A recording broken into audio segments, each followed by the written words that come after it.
Pete Haga. I'm involved with New Flavors, which is the food truck, particularly for new Americans to help bring their food, their culture into the Grand Forks community. So I was born on Chestnut Street in Grand Forks, and it was one of those idyllic places where the trees actually formed canopy right over the road. We loved living there, particularly in the summer and during thunderstorms, because it barely even would rain on the street because the canopy was so full. My name is Ilham Hassan. I'm originally from Somalia. I came to US when I was 13 years old. I came from Kenya. I was born in Chippewa Falls, Wisconsin. Chippewa Falls is a town of about a little under 12,000, pretty much all white population, all American born. My name is Elias Dean and I was born in Mogadishu, Somalia. We traveled through many countries, running away from Somalia.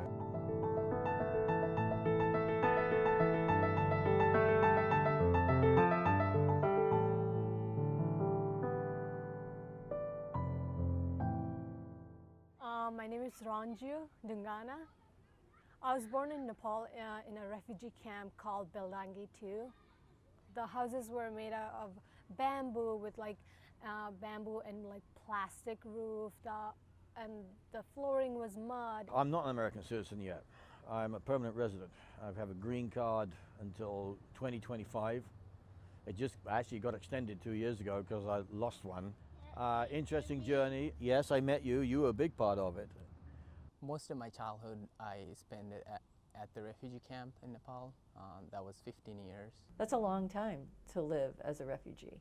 You know, we've been working on immigrant integration for several years here in Grand Forks, and working in my regular job as community relations for the mayor. We've done a lot of work working with volunteer organizations like the Global Friends Coalition. You know, every day as executive director of Global Friends, it's different. Grant writing is a big part of it. Fundraising is part of it. A lot of advocacy work. I'm out in the community a lot giving talks to UND groups, but community groups.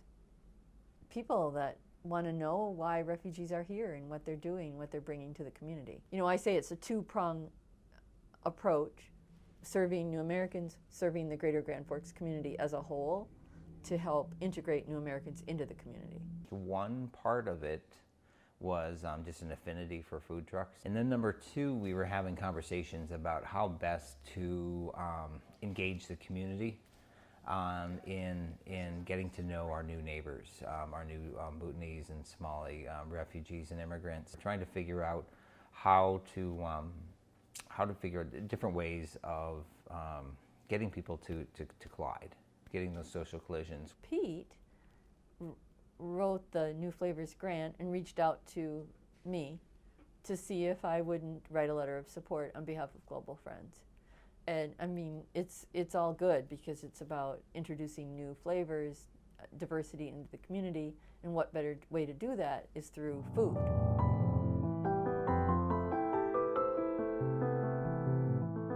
You know, it just so happened that the truck was finished right after Christmas, or right around Christmas time.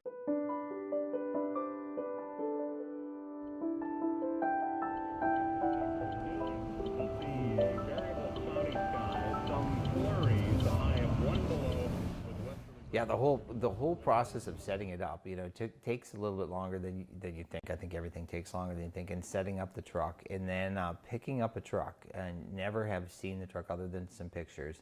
Have talked about what's going in the truck. Have talked about this concept of a truck, and how it's going to work with somebody renting it, and these hordes of people coming up on these sunny days and all this, and actually picking up the truck when it's literally 20 below. And it was a place called Chameleon and Concessions that actually is a food equipment business that has expanded into the realm of food trucks, and really have done some great job in there. So we had to go right in the heart of U of M campus. No concept of whatsoever of how you could actually stand in the truck and cook food, because the only thing you could serve out of there at that point was icicles. Greetings. Doing all right. Where would we park if we were coming to see you? Just right up there by the Fletcher's truck. Right next to Fletcher's? Yeah. Okay, sounds perfect. Thank you. Howdy. Hey. Dang, kind of hoping it's that one. It was exciting the fact that we got to be introduced. So it's like two friends who have been kind of talking for the last 3 months and finally got to meet each other. But the whole idea of how this was going to work, I think it got a little bit more real, a little bit more scary at that point, because the logistics of how an actual food truck operation did not make any sense that really, really cold day in December. Put these back in here. There's an orifice down here that it sets in, and then there's these two little dots that it sits in. But before you go light all these and then go turn these on, I would make sure that these didn't jiggle out. You want to take them, Ace? Just take some pictures? Like a high five, triple fist bump or something like that? All right.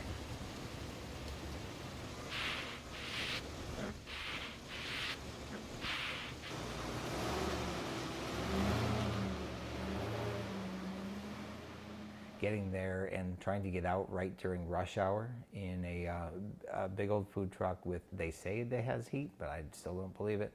And shocks, I'm not sure if it has shocks. Comfy ride, huh? Comfy It's ride. big. So the idea of trying to drive this new friend of ours, 30-foot long truck in rush hour in a big city, with minus 10 degrees, no heat, wind pouring in, and knowing that you've got a good solid 6-7 hours in front of you. Not the most encouraging day, although it was exciting too. Quite sure what this is going to bring? Everybody's going to be safe. We're going to get there. Get a full tank of gas, full head of steam. There we go.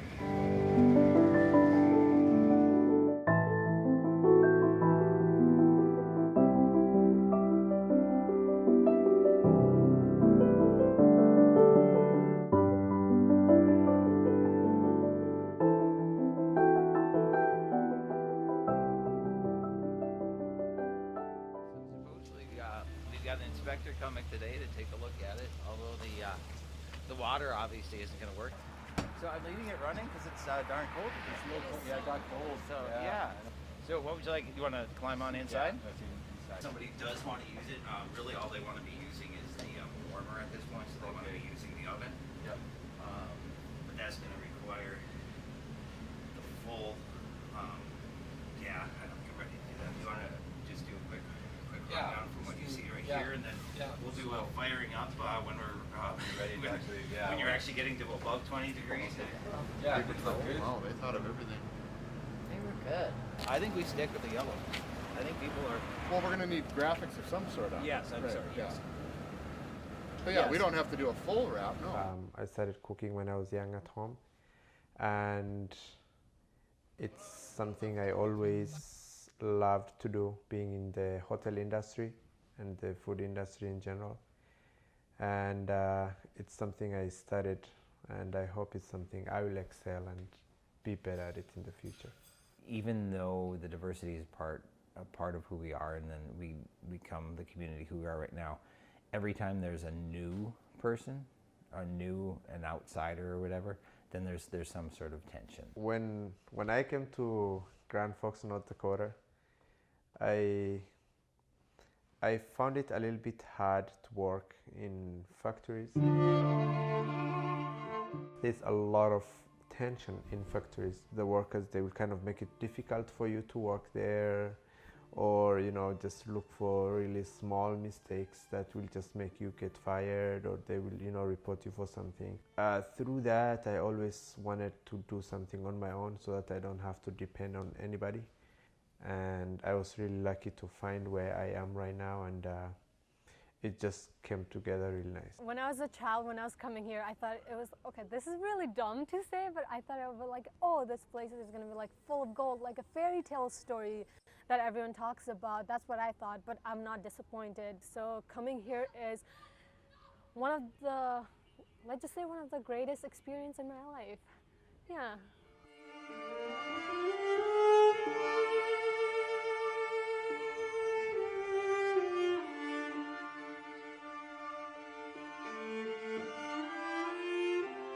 The biggest struggle, I would say, is fitting in. When I moved here, I was in the middle of, not knowing English and completely knowing English and being an American. I was in the middle. I didn't know if I were to isolate myself and not, be myself and not go forward and connect with the big community here. My one challenge in moving here was in getting to know people, because in New York you're meeting new people every single day and you could get their full life story within the first 5 minutes of knowing them.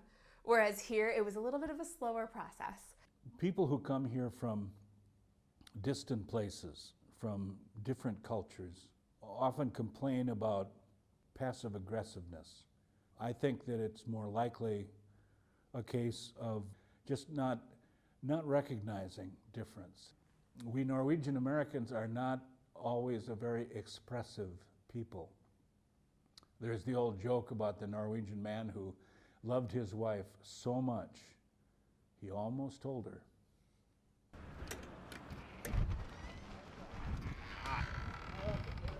Food. So the soft opening at Alley Alive was really exciting. That was the first time the truck was actually out with a renter.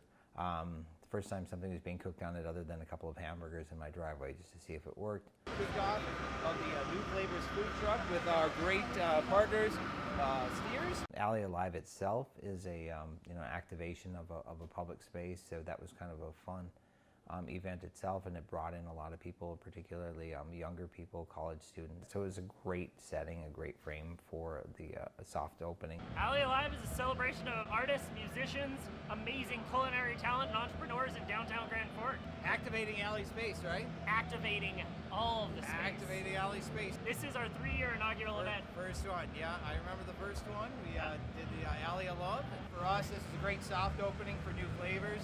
Because it's a great crowd. It's the right crowd. They're fun. They're experimental. It's crossing all age groups. You're really getting that social collision. Yeah. And it's just fun to see all the different people It's here. bringing people from all over Grand Forks. So people would walk up and they would see the plate, they'd see the Somali food, and they'd say, I don't even care what it is, basically. What is it? And then they'd walk back up and say, that was really good. What is more? it? Now tell me about it. So where do I find this truck next time? Well, you're going to have to look for the yellow color. So look for the yellow color on newflavors.org or find us on Facebook, on Twitter. You have New Flavors. So just find us, and we'll keep you posted on where the truck's coming up. It was the right place to be for the opening. Also, the food truck is awesome, but Steers. If you've never had Steers, go! It's the best restaurant. He had an idea that his food would be popular with college students. He had a concept, he had a thought. He still wants to be selling it, every Thursday, Friday, Saturday night downtown. So it was really nice, actually, that he was able to prove concept that way. And Alley Alive was the perfect test place. Super good. It really is. Super good. It really is. It's amazing. Never tried Somali food before. Really, really liked it a lot. I love the idea of this truck as well. So really cool. We ran out of food, which was a good thing, but we ran out a little early. You got to see how the truck sat alongside fellow mobile food places. So you kind of created, had that first sense of family of food trucks, which is really good. And we didn't even have any branding or any logos. We didn't even have menus published on there. So people who stood in line for food were really going on faith. So the big launch really is going to be the Art on the Red event coming up. It's the first really big community event. It kind of marks the beginning of summer events in Grand Forks.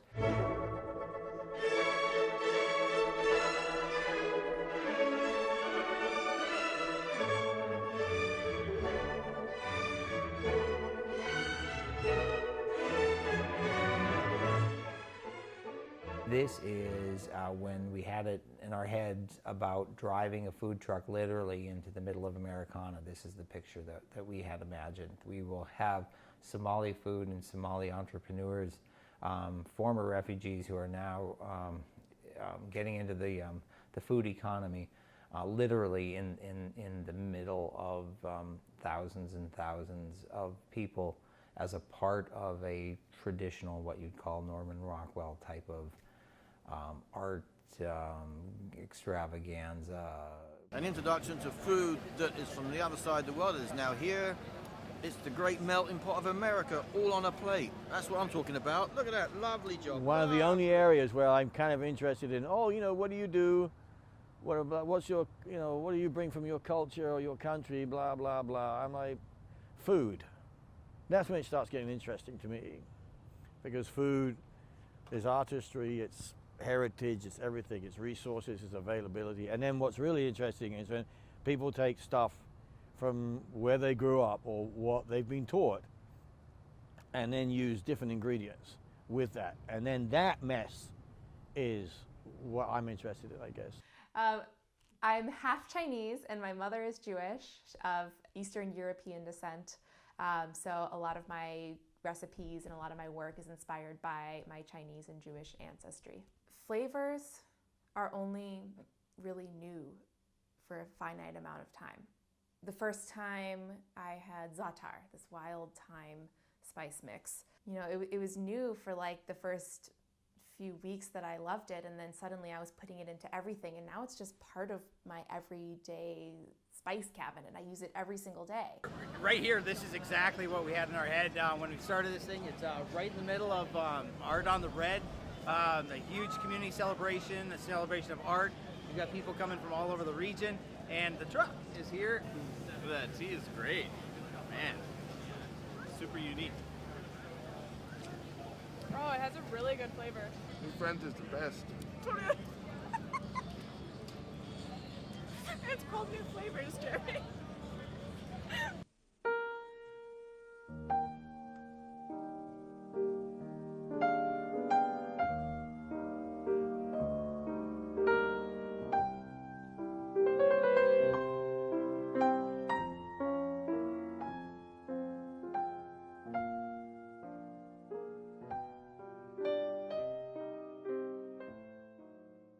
I think food kind of brings people together. It's a way of letting others in.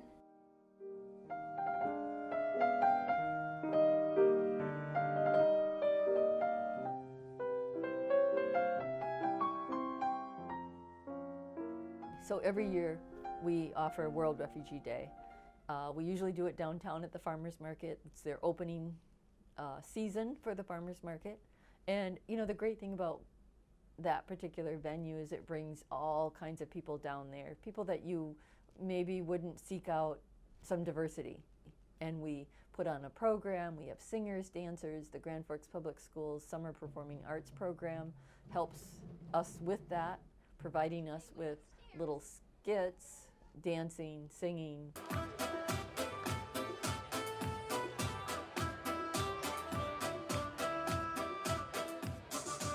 Incredible talent on the stage, really.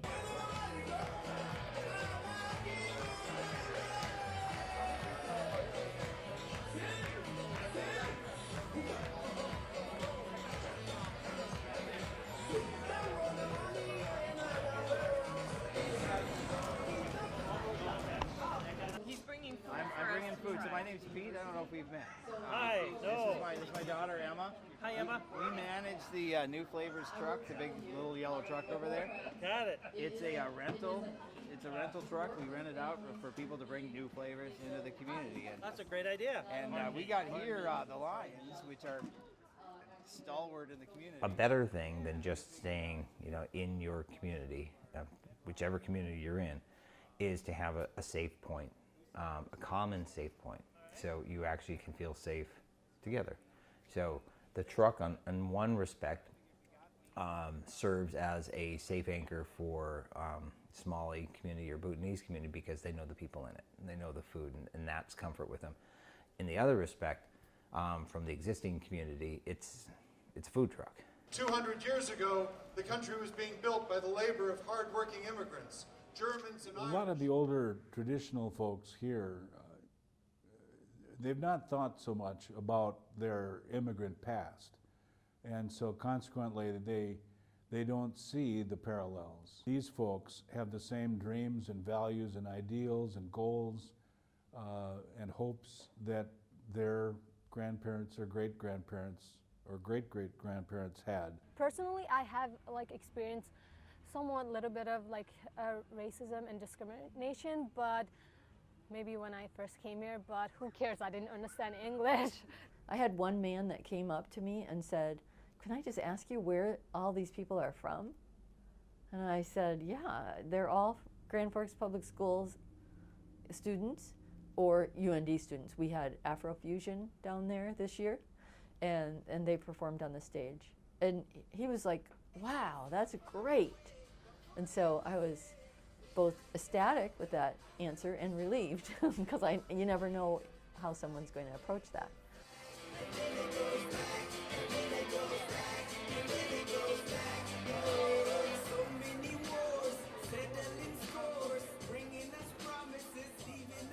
I lived in Minnesota from 99 till 2015. I moved from Minnesota last year to Grand Forks to work with my family, with the family business.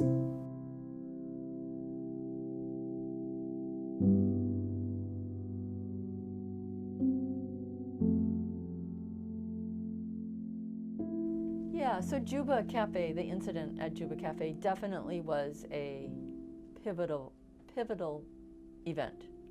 Before the restaurant was burned, we had words that was written on the window of the restaurant that was saying, "Go back home."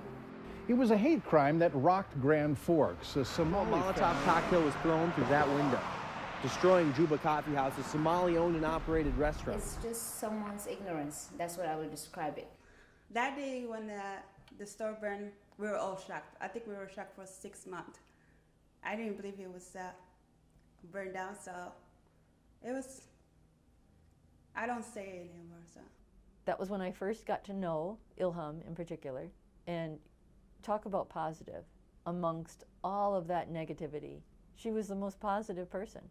A charred shell of a building serves as a scar. It kind of saddens me that's still there. But today, Ilham Hassan is looking past old wounds. We will rebuild and we will come back.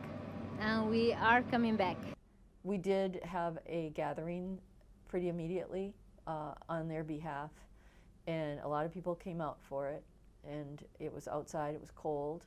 A lot of people responded to reassure the folks at Juba Cafe, this is not who we are, what happened to you, but rather this, us coming together in support of you, that's who we are.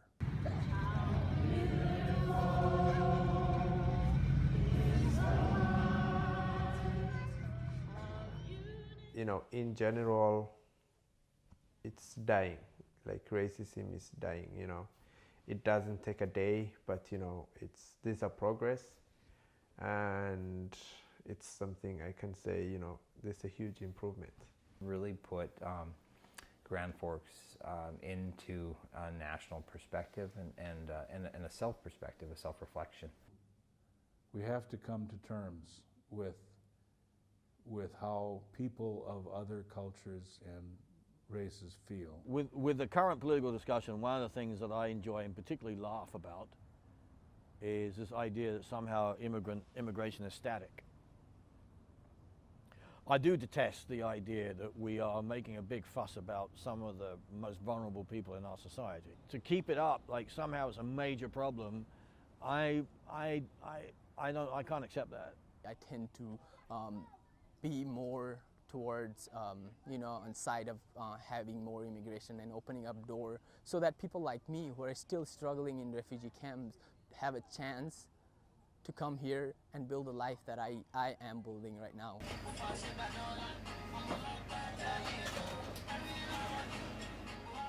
now people are getting to know to us because of food truck. We have the store running. I have my niece and my sister running the grocery store. Grocery store. And I also have a small business. I do henna over there. I sell clothes. I send remittance.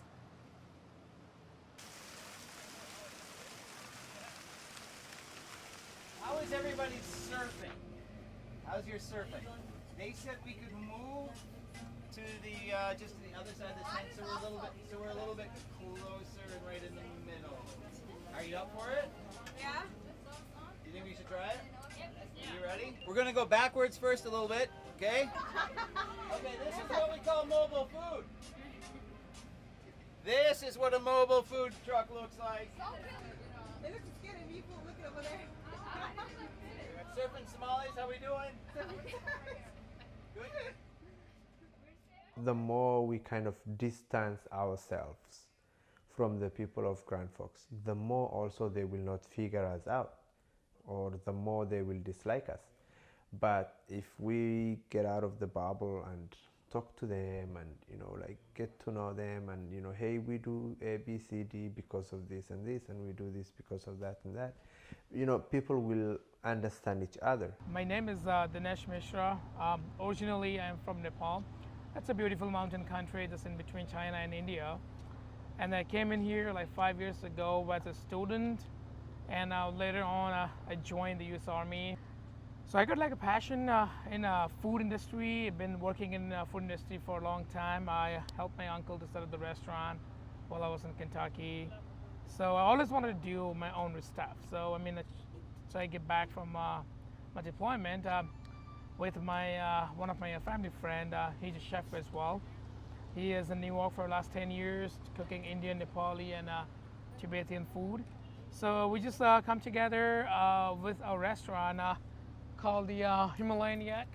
It's the Indian and Nepali cuisine in Fargo on 25th Street. It's a fusion with the Northern Indian and the Nepali spices all together.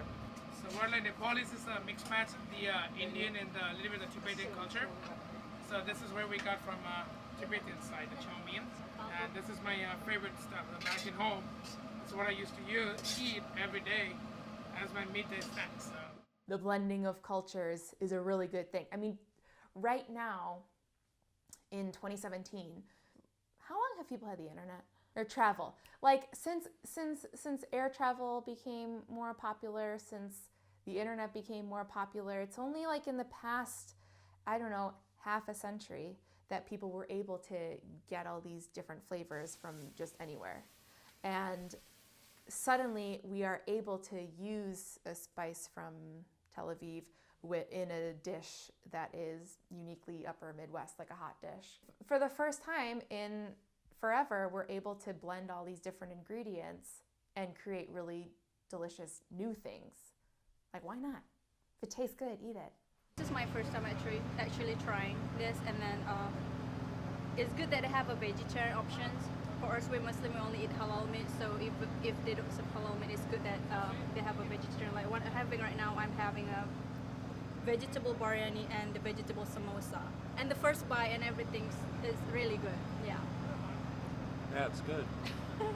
Food and hospitality is really a good way to expose ourselves, to expose our food, and just to let the people know who we are. Like Indian food, Nepali food, Himalayan food, I believe that's a king of the food and spices.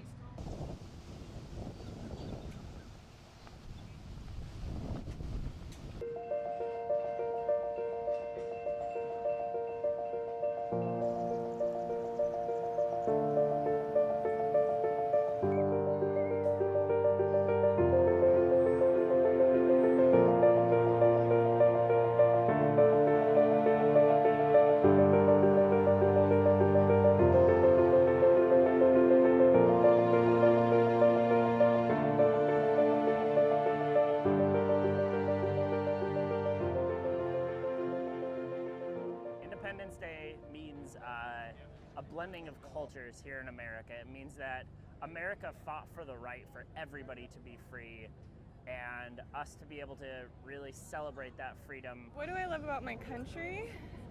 I love that it's diverse and there's a lot of different cultures, and it's honestly kind of like a melting pot.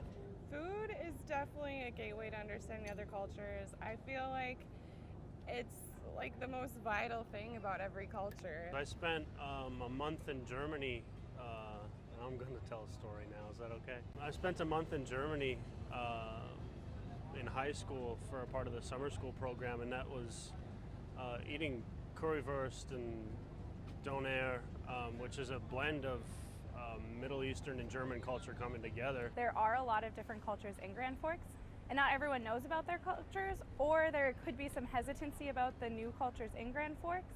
And I think that food is a great way to introduce people to a new culture. I think that the best way to celebrate people who are different than you is to kind of see where they're coming from, and I think that meals and food is a good starting point. You know, it's just great to learn about different cultures and learn about new people and learn about their experiences and what they've gone through in their life and like what made them decide to leave where they came from to try something new.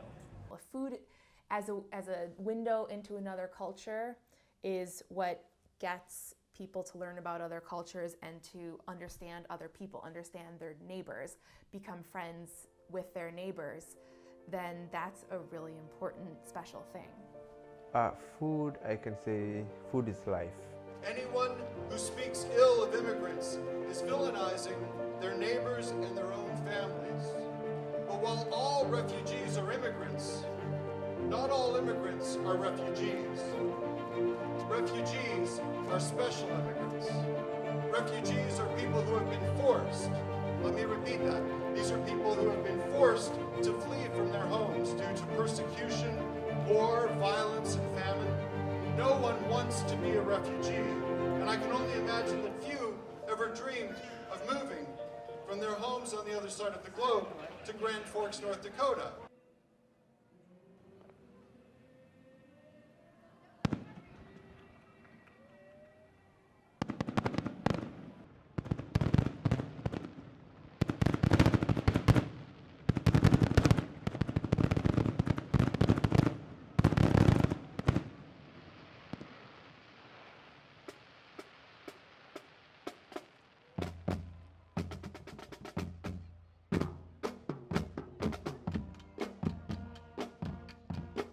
Moving to Grand Forks made me realize how much more diverse North Dakota is than I thought it was.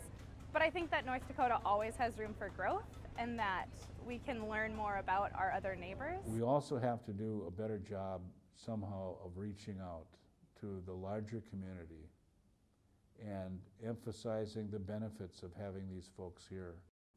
There's just so much we can learn from each other. Also, to say to the new Americans, you can be part of this, and it doesn't mean shedding everything that you bring to the table. See how we hold on to things that matter to us, traditions, values, and so on. Then the other event that we do is our community picnic, and you know, just another opportunity to connect food with friendship, food with conversation.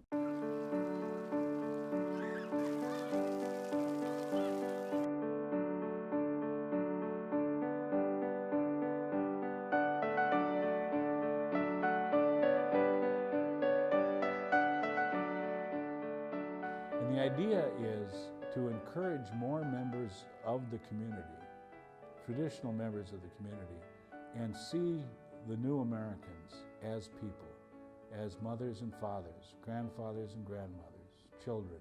We all like music, we all like food. I think we share a lot of common goals, and it's wonderful that we can give people opportunities to enjoy our great country. Cultural diversity is truly a strength in our community, and it's fun to celebrate our differences and celebrate our common interests. And I think we love our children, we want our children to succeed, and I think that's why we're banding together. I'm 12 years old, and this is like a lit place. This is it, huh? Good food, good music, and the mayor just gave me a Grand Forks key. If there's anyone who is like, you know, critical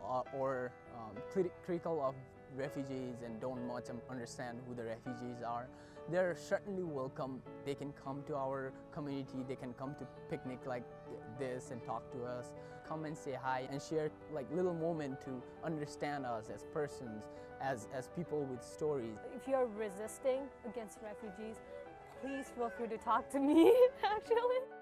I guess I'd encourage people to come out and try a new flavor at the New Flavors food truck. Then you get to see the real enthusiasm of those chefs inside that truck. New Flavors is a great way to try new foods and just, I don't know, just if you like food, come and eat. Kind of serves as, you know, that you matter, that your culture matters, and you being different is okay. I like to believe that the world that my grandchildren will inhabit will be better in some ways than now. At my core, I believe that that's possible. Creating a better place for the others who will come after you. Knowing that the things that we have were earned by the people who came before us, respecting that, and trying to leave a little bit better for those who come after us. I take it to myself to be to set an example of what good refugee is, so that a refugee kid growing up in a refugee camp like me would have a chance to come here and have a life that I have right now. So that I would say is my philosophy. I believe like there's nothing, you know, impossible in this world. You know, everything is, you just have to try it. You might fail, but you will learn something from it. What I have is faith, and that faith is, as long as we're healthy, that there's people that choose to not to be sick. There's kids that did not choose to be disabled, whatever going through, like suffering every day, and I'm healthy and waking up every day. What have I got to lose? Not trying harder.